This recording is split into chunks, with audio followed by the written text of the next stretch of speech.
I would like to invite the panelists for our first panel to go ahead and take the stage.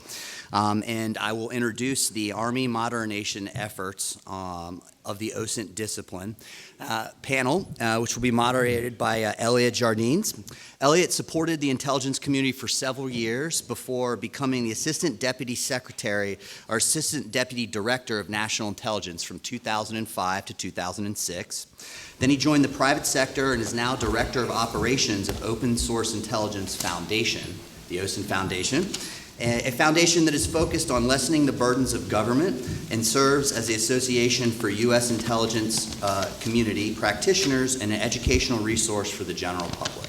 First and foremost, I want to welcome you to the Army OSINT Modernization panel. Let's begin first by thanking the Special Operations Association of America and also to Congressman Issa for hosting us and this beautiful Library of Congress facility. Thanks to all of you for being here, particularly early, which is not necessarily my strong suit, but nonetheless. So it gives me great pleasure to introduce our panelists. Seated to my immediate left is Mr. Dennis Eger, OSINT, Senior OSINT Advisor for the U.S. Army, prior to joining the Army G2, which is, for those of you who aren't familiar with Army terminology, the G2 is the Army's Senior Intelligence Officer. Mr. Eger served nearly 33 years in the Army, 15 of those years as a Senior Intelligence Advisor at all levels. He culminated his career in the Pentagon as the Senior Advisor to the Deputy Chief of Staff, G2, which again is the Senior Army official.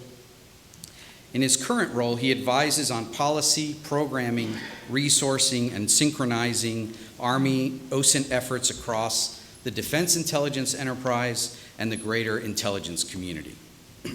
Seated next to him is Mr. Shawn Nilius, Director of the Army OSINT Office, or AOO, who is responsible for providing technical oversight, compliance, management, resourcing, and governance of all Army open source activities, to include integrating Army OSINT across the defense intelligence enterprise, as well as the intelligence community. Prior to joining AOO, Mr. Nilius served in the Army as an intelligence officer, including serving as a senior intelligence officer from the battalion to the theater Army levels. So gentlemen, welcome. We greatly appreciate your willingness to speak before a public audience. Before we jump in, some housekeeping items. First, we're going to save a little time at the end for questions from the audience. And in order to make that a manageable process, we have some 3x5 index cards up front. If you all have questions, if you could just jot them down on there, and I'll try to group those so that we maximize the Q&A session, and I'll give folks a heads up right before I'm going to collect those cards. Second, so that we're all on the same sheet of music for this and the subsequent panels, we thought it would be prudent to define some of the terms you're going to hear, so we're all on the same sheet of music. When we discuss OSINT, we're referring to the legal definition that's taken from Public Law 109-163, which states, OSINT is intelligence that is produced from publicly available information and is collected, exploited, and disseminated in a timely manner to an appropriate audience for the purpose of addressing a specific intelligence requirement.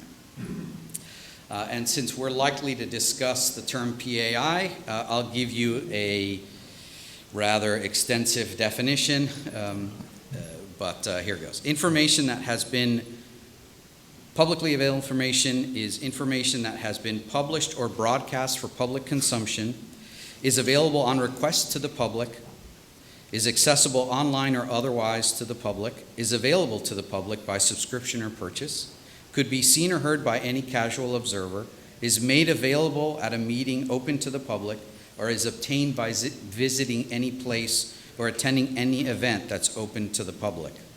So that definition uses the word public a lot, right? So that's the key part of the definition.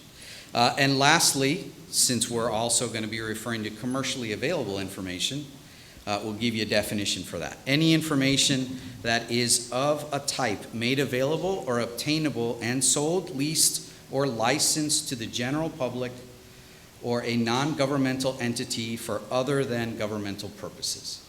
Right? So a frequent confusion is proprietary data that's sold to the government is outside the bounds of the definition of commercially available because it's not available commercially to the general public.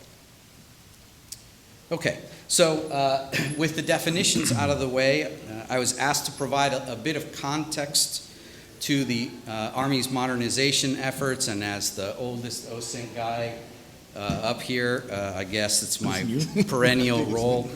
I'm just the oldest guy. So while we're going to be talking about modernization of Army OSINT, it's important to understand the Army has a very long history of open source, and we want to kind of highlight that for you to serve as a springboard for that discussion.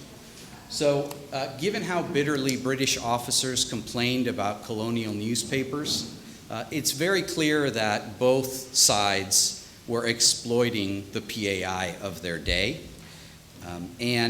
Likewise, there's anecdotal evidence that both within the Civil War and the First World War, there were sporadic efforts at exploiting open source.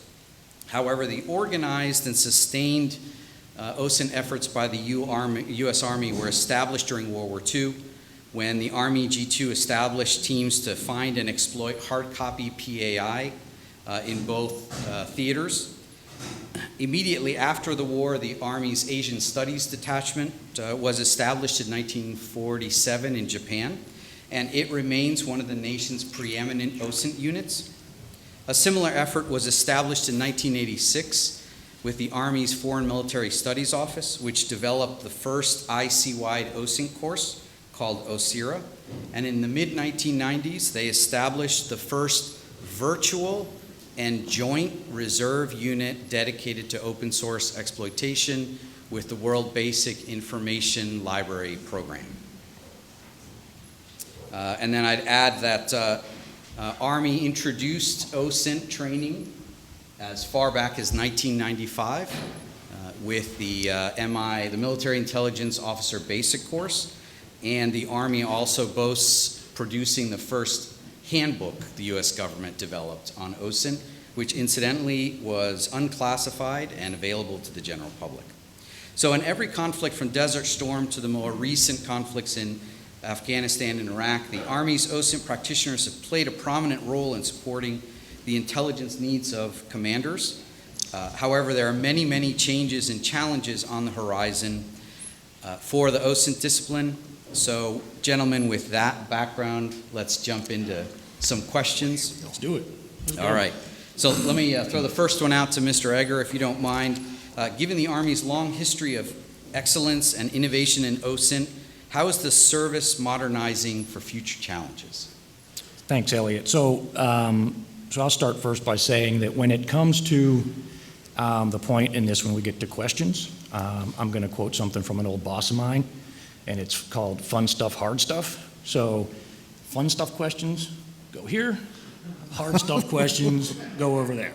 So as long as we keep that straight, then we will be good. So look, modernization, I think, is clearly a very important topic. So as we look at the Army campaign plan and Army strategies and lines of effort going forward between now and 2030, 2035 and beyond, modernization is one of the top priorities. And so General Potter, from an intelligence perspective, says, how are we going to modernize intelligence in line with Army modernization? And we have gone that route. So for us, it's important that from an OSINT perspective that we move in pace and in concert with the Army, right? And so as we look at modernization, like any effort, it's important that you first start with a strategy. Without a strategy or implementation of that strategy, then we're just not going to have the direction that we need going forward to get to where we need to be in 2030, 2035. So on that note, what we've done is we've written the first ever open source strategy. That strategy lays out 4 lines of effort from people, modernization, readiness, and allies and partners. And from the modernization perspective, for us, we're looking at what do we need to look at specifically from OSINT where things are going to be, where we think things are going to be in 2030, 2035 and beyond, and then how we're going to get there. And then more importantly, how we're going to do it from a large-scale combat operations perspective, right? Because as the world changes, and that's what we're moving into, and that's where our focus is, OSINT needs to shift and focus with it. So we need to understand where we are and where we're going from that perspective. So we've taken a few steps. I think it's important, though, to really lay out when we say modernization for OSINT, what that is, particularly. I think when people hear modernization, the first thing they go to is capabilities. How are you going to modernize the capabilities? That's one small portion for us. We need to modernize capabilities in the aspect of tools, vendor solutions, working with industry, right? We definitely need to do that. But we also need to look at the architecture, all right? So what does the architecture look like for open source in the sense of how we're going to disseminate and how we're going to get that stuff to the tactical edge in near real time? So architecture is a piece. Another piece of modernization for us is training, right? We had to modernize our training. We established a new OSINT basic course that's just up, and Shawn will talk about that, I'm sure, in a little bit. But it was very important that we relook how we trained OSINT collectors across the Army, and we modernized that effort. And the first part of that was setting up that new course. The second part of that is saying, where do we want to be with training to get the most bang for the buck? And we know where we want to be able to get to folks. We're going to have to do that live and virtual. So how do we transition training not just in the schoolhouse, but how do we transition that to the warfighter at home station, and then how do we transition that to a live and virtual course, right? That's very important going forward, because as units start to train up to get ready to go on exercises or into combat situations, support situations, we're going to need to get training to the tactical edge. So how are we going to modernize that aspect?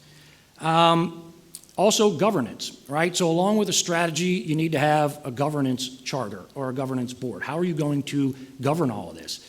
Policy. Policy needs to be modernized. It needs to come up to date.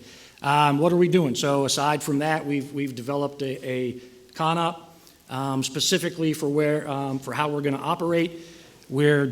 We are now in the midst of writing the first ever regulation for Army OSINT.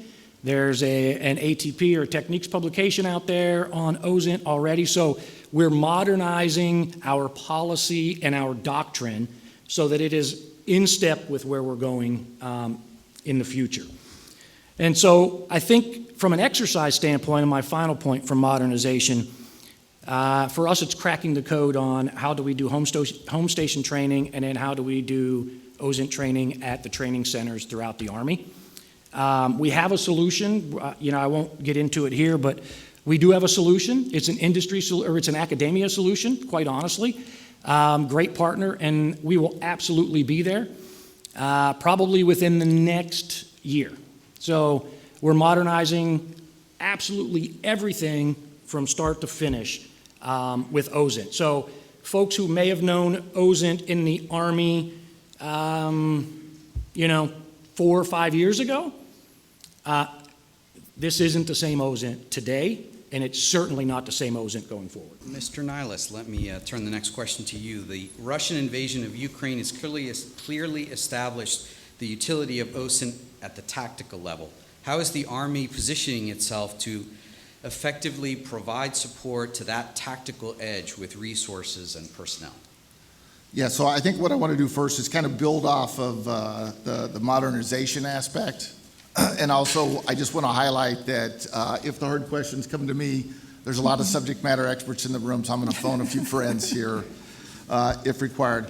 But I think really the big thing from the Army that I want you to take away is we are professionalizing the OSINT force. And while we've been doing OSINT for a while, as Eliot had mentioned, it's not just about, when I get to that, I'm going to talk a little bit about manning, training, and equipping of that force. But the first thing was to realize, okay, let's set a standard across the Army, and we talked about the tactical edge. Let's start there and let's build collectors into our formations, okay? Let's make and understand OSINT is really a foundational intelligence collection discipline. And then as we identify and create those positions, then we're going to get into the part about the training and equipping part. But in addition to that, again, I mentioned we wanted to start at the tactical level and then move up through the echelons of the Army.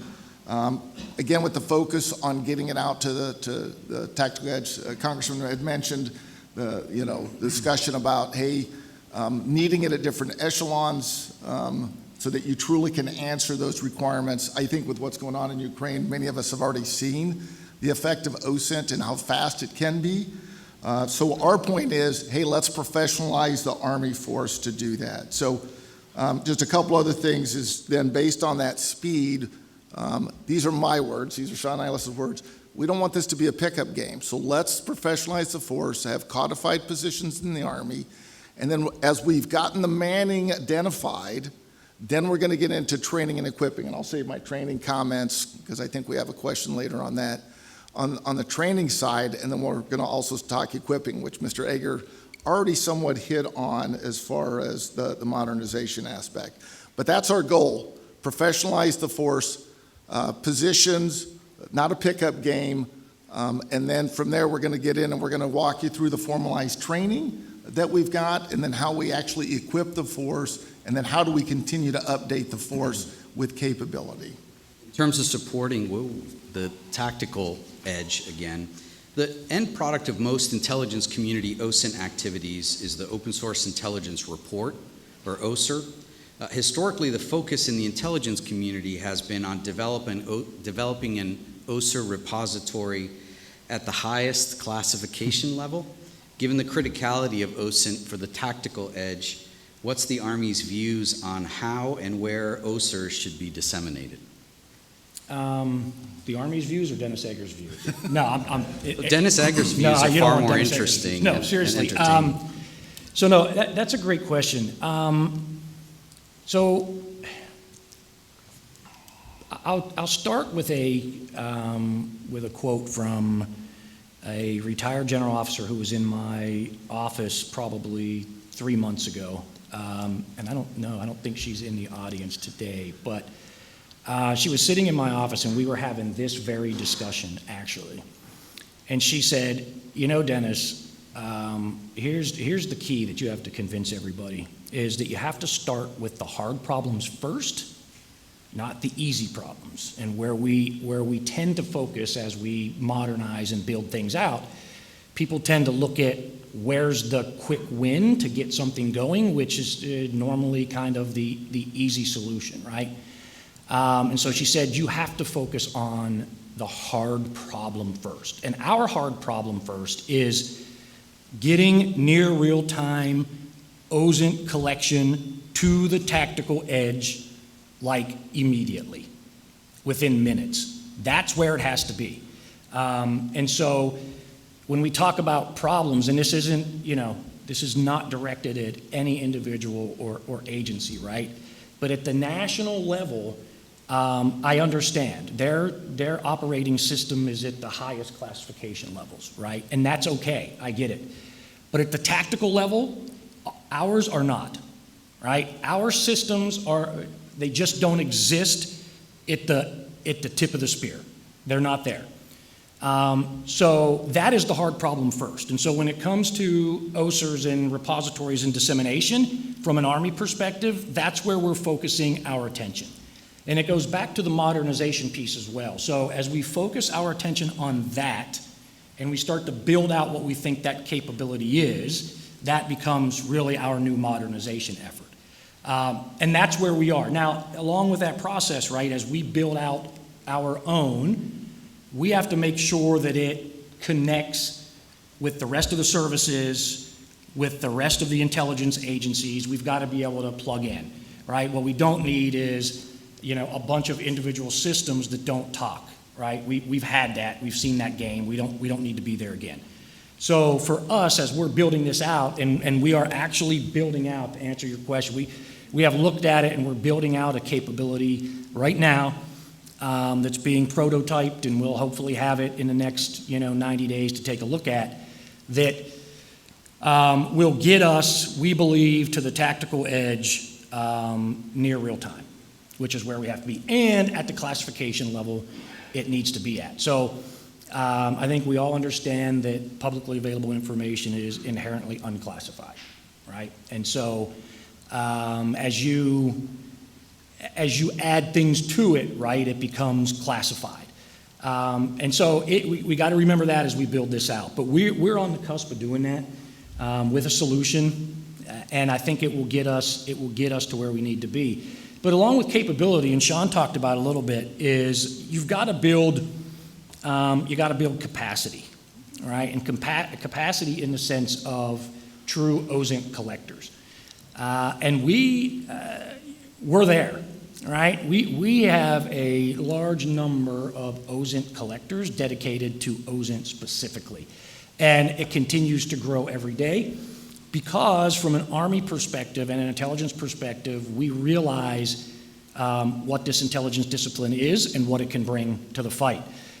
So we are every day, as we stand up new units or formations in the Army, we're looking at that to say, as you build that new formation, does there need to be OSINT collectors in that formation, right? And we already know the answer is yes. So all the new stuff that we're building it with OSINT collection built into the formation.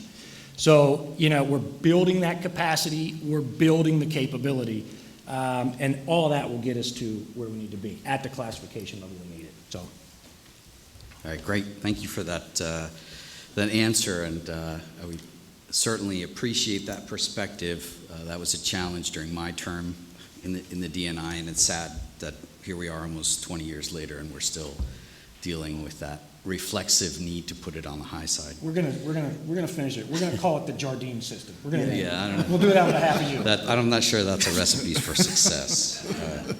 So I realize that there's some stress with getting up and grabbing cards. So if I could just get somebody to grab the cards and take them to the back, if folks want to ask some questions, we'll do that just so that I know nobody wants to walk up. Yeah, don't be shocked, because if there's no cards at the end, we're leaving. Just letting you know, we're getting up. All right, next question for Shawn. OSINT tools and artificial intelligence have garnered much interest lately. Can you discuss the Army's OSINT tool acquisition strategy, what standards the Army hopes to establish with those, and how does the Army parse the need for tools?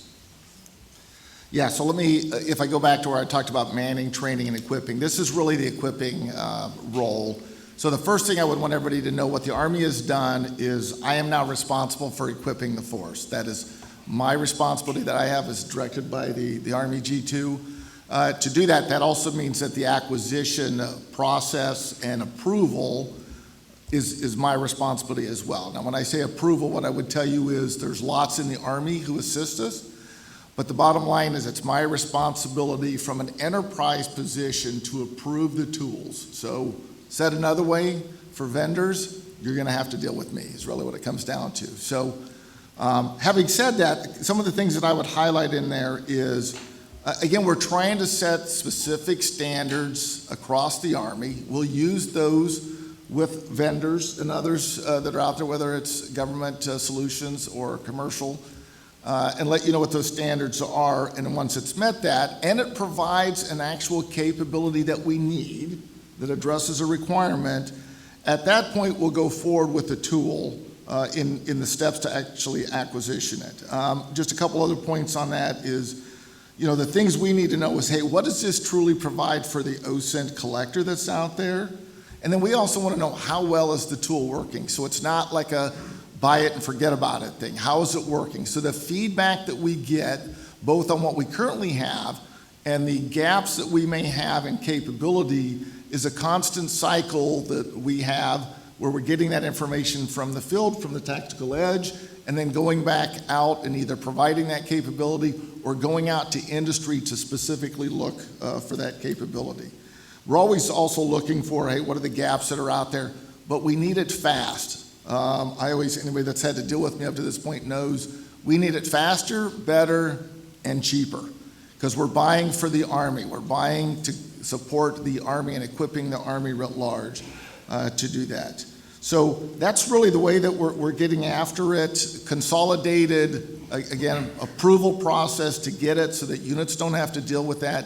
It takes the burden off them, at the same time getting feedback how things are working. And then we also have to make sure that the capabilities that we're going after, some work in different regions better than others. So it's not just a one-size-fits-all. Sometimes there are tools that are.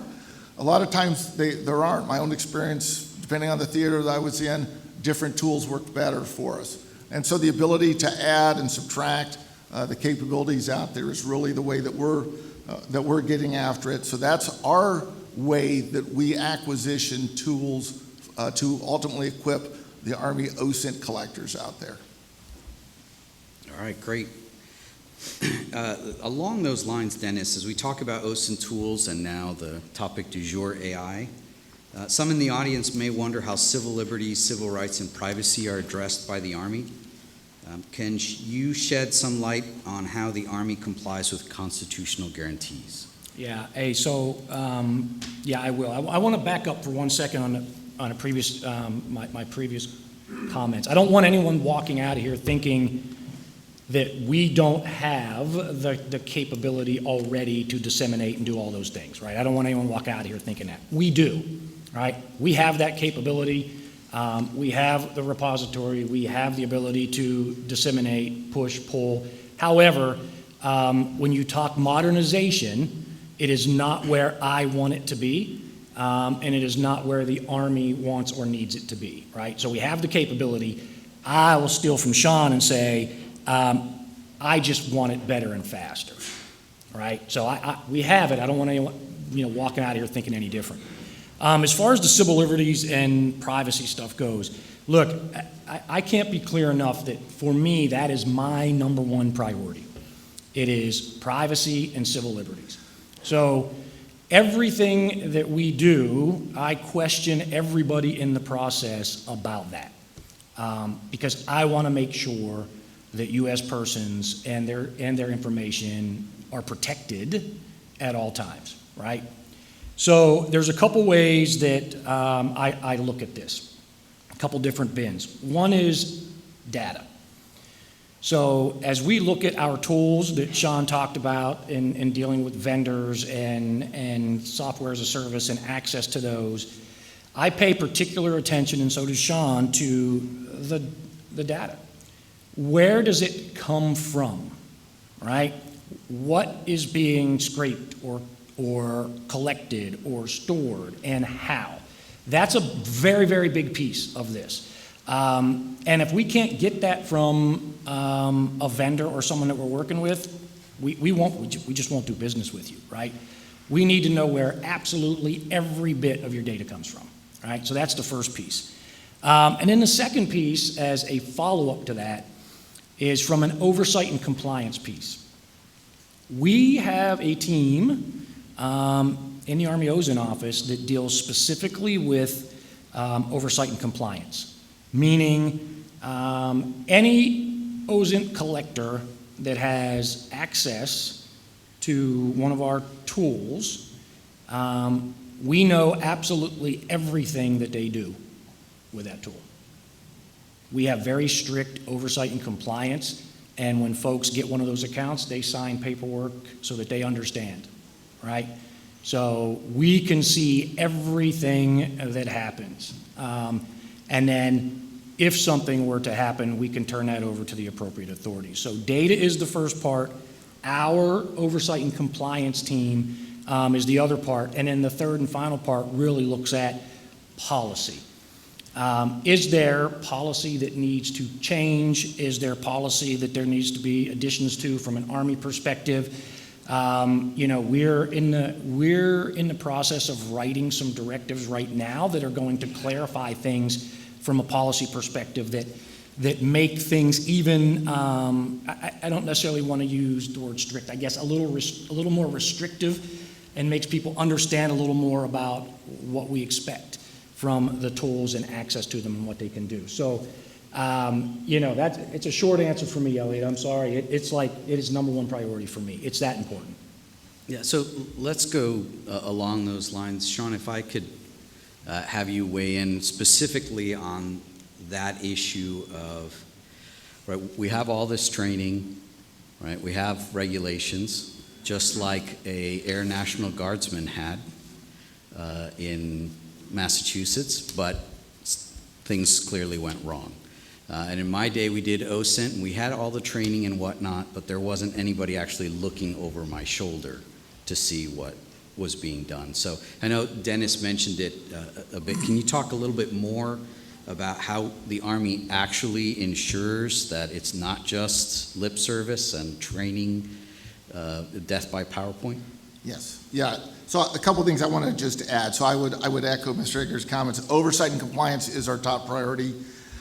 He mentioned the fact that we have a team that does it. So the first thing that we've done is we have consolidated that responsibility at my level on behalf of the Army, doing that for the Army. So part of that is while we appreciate units self-regulating themselves, it's our responsibility. We have that, and we do that every day for every collector in the Army that's out there. So, and then when something is discovered, we immediately move to address that. So, but it really gets into the other part that I want to talk about. I talked about manning and equipping. To me, I want to talk about training. So, it's already been mentioned, we have consolidated our training and moved it into our schoolhouse right up front that we have. What I will tell you is most people think, hey, I'm going to go OSINT training, give me the tools and let's get going. I will tell you that's not where we start. We start right up front with the laws, the policies, the executive orders, the regulations, everything right up front. You're going to get that before we ever even get to provisioning you and allowing you to use the capabilities that we have and to go out there and start collecting on behalf of the Army. So I just want everybody to realize that that's what we've done up front to do that. After we've done that, then we're going to get into the techniques and the trade craft, the things you need to learn, and then ultimately into the tools and the capabilities that come with it to do that. So again, by formalizing the training, consolidating it all at one location where everybody has to go, everybody's getting the exact same training that trains and certifies you to be an OSINT collector. And then what I would say is on the back end of that, in the event that something happens, there's other things that we have done.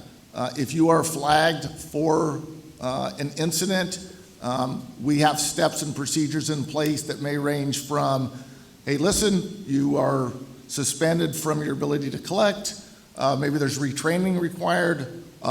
Depending on the level, could be an investigation, but we work that with the units and the appropriate authorities for the things that we need to do. But you don't just get a pass, okay? The other thing we've recently instituted is working with the collectors to self-report.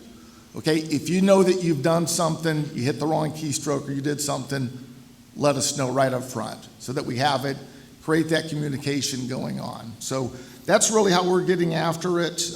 Again, I would echo how important this is for us. That's to both protect civil liberties and rights that we as Americans have, as well as protecting our collectors in the job and the roles and responsibilities that they have. The other thing I would just add in the training that we've also done is while we have focused that training on collectors, we are also focusing training for non-collectors so they know what they can and can't do, should or shouldn't do, or where the locations to go are that there's finished products already done. We don't need somebody who's not a trained, certified collector attempting to be a collector. So I'll stop there. Yeah, so I think that last point is a critical point. Can you talk a little bit about the Army training every single military intelligence soldier, warrant officer, and officer? Yes, so by the end of this fiscal year, it will be in every course for military intelligence soldiers across the Army will receive training. Again, irrelevant of whether you're going to be a collector or not, you will get trained on access to publicly available information, what you can and cannot do, what the rules, regulations, everything that I talked about that we start off with again, only we go into even more depth with the actual collectors up front. But by the end of this fiscal year, it'll be in every course. Everybody's getting that training, and that training is available not just through the schoolhouse, but out at multiple sites and locations, and we can always do refresher training at a moment's notice. Yeah, great.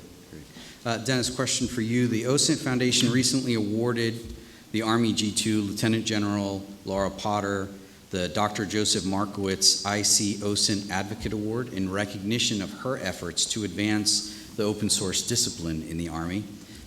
You and someone else in this room was featured prominently on a photograph with that award. A major component of her efforts, and by extension, both of your efforts, has been developing a long-term Army OSINT strategy. Can you speak about that 7-year plan? Yeah, so first, let me talk to, General Potter and the award. Well-deserved, and good on you guys for picking her, quite honestly. Not because I'm, favor her or anything, but I will tell you that I've been doing this Army thing for a very long time, almost going on 36 years. So I've seen, and I've been a senior advisor, as Eliot said, in those, 15, 16 of those years, and I've seen folks come and go. And, everybody has their own priorities when they come into positions, and I understand that. I will tell you that when I came into this position, my very first meeting with General Potter, she made it very clear to me, Dennis, this is my priority.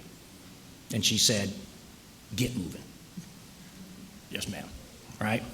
And she was very serious about that. And she has been the driving force behind the success of the Army and OSINT in particular for the past 2 years. She has made it number one. She has elevated OSINT more than anyone previously in that position. And it's not a hit on them. Everyone has priorities. But this was hers. And she wants it established, and she wants irreversible momentum. She wants to go forward. And she holds us accountable. She has told us, I hear from her all the time, Dennis, where's the strategy? Dennis, where's the governance document? Dennis, where's the regulation? Dennis, where's the dissemination platform? Dennis, right? And she's driving it. She has been the force behind resourcing and capability development. When folks across the Army may have had doubts about OSINT and its importance or its capabilities, she was the one knocking on doors in the Pentagon telling folks, we're doing this, and this is the direction we're moving. That's how important it is to her, and now, the Army understands. So it's been just a fantastic thing, right? But so to get to the strategy piece, I talked about it a little bit in the four lines of effort, right? So when we talk people in particular, that gets after a lot of the stuff that Shawn was talking about in how are we going to train them, how are we going to build capacity. We're developing, the course as an additional skill identifier so that it's put on documentation and we can rotate people into the positions and we can track them and we know who's trained. So we're doing all that from a people perspective. Modernization, we've looked at over the next 7 to 10 years, what capabilities from an architecture perspective do we need, from a data, from a cloud, from a dissemination, and we kind of have that mapped out for where we need to be. Readiness comes back to the exercise piece, really. How are we doing home station training? What are we going to do to develop capability over the next 7 years to get after home station training for OSINT, to get after training in the training centers, and to get after this live and virtual training perspective? And then the final part, which is probably as important as anything, is allies and partners. So we spend a great deal of our time talking to industry and academia, but we are deeply, deeply involved with our partners and allies. Like, meeting quite a bit about what are their capabilities, what are ours, what are their laws and regulations, what are ours, how can we take advantage of each other's capabilities, is it possible, where can we find those commonalities, And so, we need to understand that, when you talk, especially as we're continuing to talk about threat, right? Russia, China threat, large-scale combat operations. When you start to think about it from that perspective, the Army's not, if that fight, right, when that fight happens, the Army's not in it alone. Like, this is an allies, partners, joint, this is everybody. So from a collaboration and an engagement perspective, we need to make sure that we can all operate and work together in this space. What can I do with my allies and partners? What can they do with us so that we can gain momentum? So that's kind of just an overarching look at the strategy, kind of where we're focusing for the next 7 years or so. Great. Okay, Shawn, last question before we open it up to the Q&A, and my thanks to David Cook, who's texting me your questions from the back. David, thank you very much. All right, so last question before we go into the Q&A. The Army has long had a focus on engagement and collaboration with the other services, again, to build on Dennis's comments, partners and allies, as well as academia and industry. I think most IC elements would blanch at taking questions about OSINT in a public forum like this. So thanks again for both of you willing to be here and talk. So why does the Army care, and what drives that focus on external engagement and collaboration? So I'll just kind of build off a little bit of what Mr. Eger said. I think the first thing for me, I talked about, again, just going back to how we are manning the Army. We're also manning the Army with not just collectors, but with a team or teams, okay? For me, OSINT is a team effort. It really is a team sport. And so, as Mr. Eger mentioned, we're not going to do this alone in any fashion. I think the other thing that really, to me, has always popped out is the fact that when you talk about the vast internet, okay, just so much data and information that's out there, there's just no way one service or one organization can really do it. And so it's so important that we work with others. We've hit on several here where we're working with governments. I do want to echo something from at least the last question that was asked, when we talk about, where we're going, part of our guidance has been don't wait. So we are moving out, but we want to move out with others. And so I know I've got a few of my fellow service reps here with us that are here. So that some of us are already working together, teaming together. We are willing to do that with anyone, but we're also not going to wait. Like you said, we are ready to move out to do that. So all of those things, when you add it in, when we talked about the acquisition side, and we are open to tools that are, again, government made or purchased or industry, and things change so rapidly in this environment. I think you just have to make this a team sport. And while one day you may think you're the expert in a certain area or have a certain capability, that can change tomorrow, and that capability is no longer really going to help or is delivering what you need, or somebody else, whether it's an ally partner, an industry, academia has figured out a better way to do something. Like I said, I go back to my team hears this all the time, right? Faster, better, cheaper, especially if somebody else has figured it out. Let's jump on board with them and do this together. So again, I would just close with, to me, OSINT really is a team sport. All right, fantastic. So as a reminder, if you guys have index cards, please give them to David in the back, and I've got a group of questions to start with. So here's the first one from the Commandant of the Naval Academy, Mr. Eger. As the senior Army official present, are you empowered to discuss Navy football surrender in advance of the Army-Navy game? I don't know. Sorry. I would love to answer that question, actually. So I will tell you, quick little story, right? A few years back, I used to go to West Point with my boss, and with all the cadets, we used to talk about, a host of things, but in particular Mission Command, and we talked about a number of things. So anyway, I got into the hotel, and as I'm looking out the window, I look down, and all the generators that are on the roof, someone had painted them to spell out Beat Navy, and I'm like, oh, great, right? Everywhere I go, it's beat Navy, but we were never beating Navy. So I said to the commandant at the time, I said, hey, maybe you should all stop talking about beating Navy and painting all this stuff. Just take it down and just play football. How about that? Let's not worry about beating Navy anymore.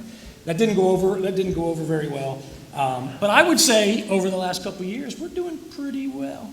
So, sorry, Navy. So I would say is that approach, right, of stop talking about it and just do it? Just driving. do it. Look, yeah, that's the approach. But I do want to hit on something seriously, though, about being empowered to do things, right? I think that's a very important piece of this. And General Potter has done that. The best guidance I've ever gotten in my 36 years is, we're not waiting. Go do it. And so I am absolutely, completely empowered by General Potter and General Breedenkamp to do everything and anything we need to do to move the OSINT enterprise forward. And who's General Breedenkamp? Sorry. What's that? Who's General Breedenkamp? General Breedenkamp is the INSCOM commanding general up at Fort Belvoir. And so by giving me that, I can move out. And that's what allows us to make changes incredibly quickly, to bring things on board. So that empowerment is important from a leadership perspective, and we definitely have it. Okay, so the first real question, and you guys have covered this already, but I'll just read it out. Can you describe the pros and cons of working with partners in government, non-government, and foreign allies? So I know you guys have talked about that a little bit, but maybe if you could talk specifically about the value of OSINT, particularly with coalition efforts. Can we hit on that? I'll hit something quick and then let you. Yeah. So from an ally's perspective, right? So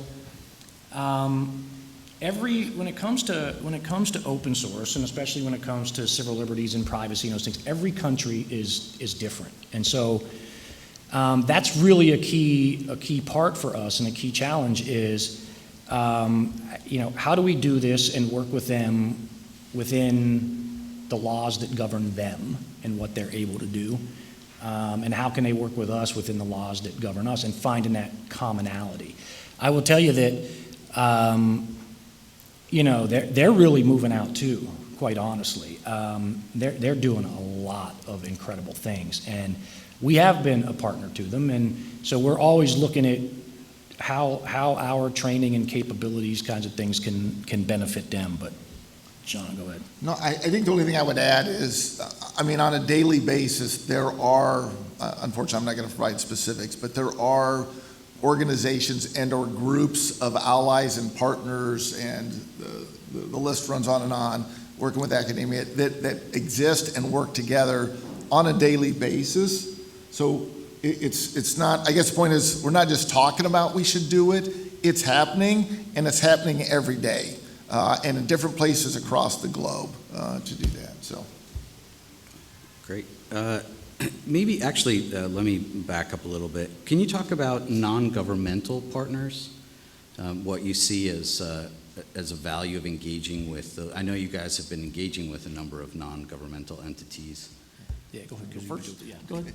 I can phone a friend. Fun stuff. I would tell you this, for myself, probably my greatest exposure working with NGOs was when I was a senior intelligence officer, the Army senior intelligence officer for Africa.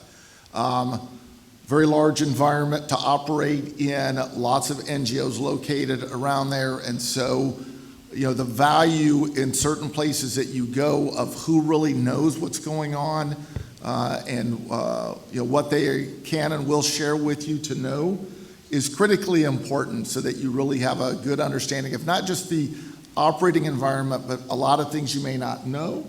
I think also a lot of things when you start getting into language and culture, or those that have either lived or resided in places, is just value that you want to be able to have the collectors understand and know to make them better as they really go out and do their actual collection. So, can I hit on an industry piece really quickly, Eliot? So, industry is very, very important, right, to help us get to where we need to be. I've met with a lot of industry folks and partnered with them and stuff. And I just say that for us, the door's open, right? Like if you think from an OSINT perspective that you have something, right, then I'm more than willing to meet with folks and have a discussion, and then we can assess and evaluate and move on from there. Because I think it's important, especially for OSINT, and given what may be needed in particular regions around the world, there are particular tools that work better than others. But more importantly, there are new things coming online every single day from a tools perspective. And so if we know about them, we can evaluate and see where we're at with them. And it's a win-win for everybody. So we're more than willing to really dig in, as we have been with industry. All right, great. Well, the questions are coming hard and fast. All right. What missions or tasks will the Army OSINT feed? PSYOP, targeting, tactical maneuver? So all of the above. However, I was going to hit on it earlier. I won't get too far into the weeds on it, but there's two aspects, right? When we talk, and Eliot hit it up front with definitions, and there's two aspects when we talk PAI and we talk, OSINT, right? OSINT, intel side, against requirements, that kind of thing. PAI can be done by non-intelligence professionals, right, or non-intelligence personnel, as research and other things. So if you're talking about things like PSYOPs, PAO, or otherwise. But what's important is going forward that both the intel and non-intel side are kind of nested in what can and cannot be done. And we're moving that way in the Army right now with a number of policies and directives and things we have going on, because we want to make sure that everybody's doing the right thing, and that we're resourcing properly, and that we're not doubling up on capabilities or resources. So it's pretty important to understand that the difference there between intel and non-intel people and where we're going. But yes, it can be used for all of that. Again, as a single source collection capability like others, that's fused by your all source folks, that tips and cues. It can absolutely be used for anything. Shawn, here's a great question. We default so much to tools. What are we doing to teach techniques? So really it becomes a trade craft, and that's something that we've really, I don't want to say we haven't had discussions about trade craft before, but really as we again professionalize the force, we're working on forums and ways to engage with the collectors out there of what they're learning. We just recently rolled that part of that into our OSINT basic course that we have, where we have collectors, active collectors in the field, being able to engage new collectors going through training on just first starting that discussion and having contacts that they can reach out to. So tradecraft is a big deal. Are we doing enough yet? I mean, for me, as a director, I'm not comfortable we're doing enough yet. I know we are learning a lot. The question is, how do we continue to pass those lessons learned on to the rest of the force? And that's just part of my effort of trying to figure out how to manage that for the force and sharing that. So I think it does happen quite a bit, maybe by theater, but really for the collective environment, and not just from an Army perspective. And so I think that goes back to the engagements and working with others as we're learning those things. How do we really pass that information? We do have events, we call them community of interest, where we drill down into different topics. And so we have some forums. I think we need to have more of those, and that's what we're building toward. Describe a current challenge or data insight need you would want industry to solve today as part of Army modernization activities. Unfortunately, that is a question that we really can't get into here for a lot of different reasons. One, because of classification level. Two, because I am charged with making sure from a vendor perspective, no one's getting the upper hand on things, right? So I will tell you that we have industry days. We have one coming up where those things are put out to industry, to the community of what our gaps and needs and capability, what we need. That's out there.